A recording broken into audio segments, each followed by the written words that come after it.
ಮೊದಲೆಲ್ಲ ಸ್ವಲ್ಪ ಸಮಯ ಸಿಕ್ಕರೆ ತಮ್ಮ ಆತ್ಮೀಯರು ತಮ್ಮವರು ಅಂತ ಯಾರಿಗೋಸ್ಕರ ಬದುಕ್ತಾ ಇದ್ವೋ ಅವ್ರ ಜೊತೆ ಮಾತಾಡಬೇಕು ಅಂತ ಆತುರಿತಿದ್ವಿ.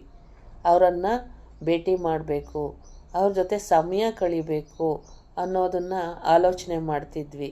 ಈಗ ಎಲ್ಲಿಂದ ಎಲ್ಲಿವರೆಗೆ ನಮ್ಮ ಬೆಳವಣಿಗೆ ಆಗಿದೆ ಅಂತಂದರೆ, ಬೆಳಗ್ಗೆ ಎದ್ದು ಅವರೇನು ಸ್ಟೇಟಸ್ ಹಾಕವ್ರೆ, ಇವರೇನು ಸ್ಟೇಟಸ್ ಹಾಕವ್ರೆ, ಹಾಕಿರೋ ಸ್ಟೇಟಸ್ಸು ಅದು ನನಗೆ ಸಂಬಂಧಿಸುತ್ತಾ ಅಥವಾ ಹೇಳಿರೋ ಮಾತು ನನಗೇನಾ, ಈ ಮಾತು ನಿಜ ಜನಕ್ಕೆಲ್ಲ ಅರ್ಥ ಆಗುತ್ತಾ, ಈ ಮಾತನ್ನು ಯಾರು ಹೇಳಿರ್ಬೋದು, ಇವ್ರಿಗೇನಾರ ಹುಚ್ಚಿಡ್ದಿದೆಯಾ, ಈ ಪದಗಳಿಗೆ ಅರ್ಥ ಏನಾದರೂ ಇದೆಯಾ, ಇವ್ರು ಏನು ಹೇಳ್ತಾವ್ರೆ ಅನ್ನೋ ಗೊಂದಲದಲ್ಲೇ ಸಮಯನ ಕಳೆದುಬಿಟ್ಟು ಮುಂದಿನ ಜೀವನ ನೋಡ್ತಾ ಇದ್ದಾರೆ. ಇದೇ ನಮ್ಮಲ್ಲಾಗಿರುವಂಥ ಬದಲಾವಣೆಗಳು.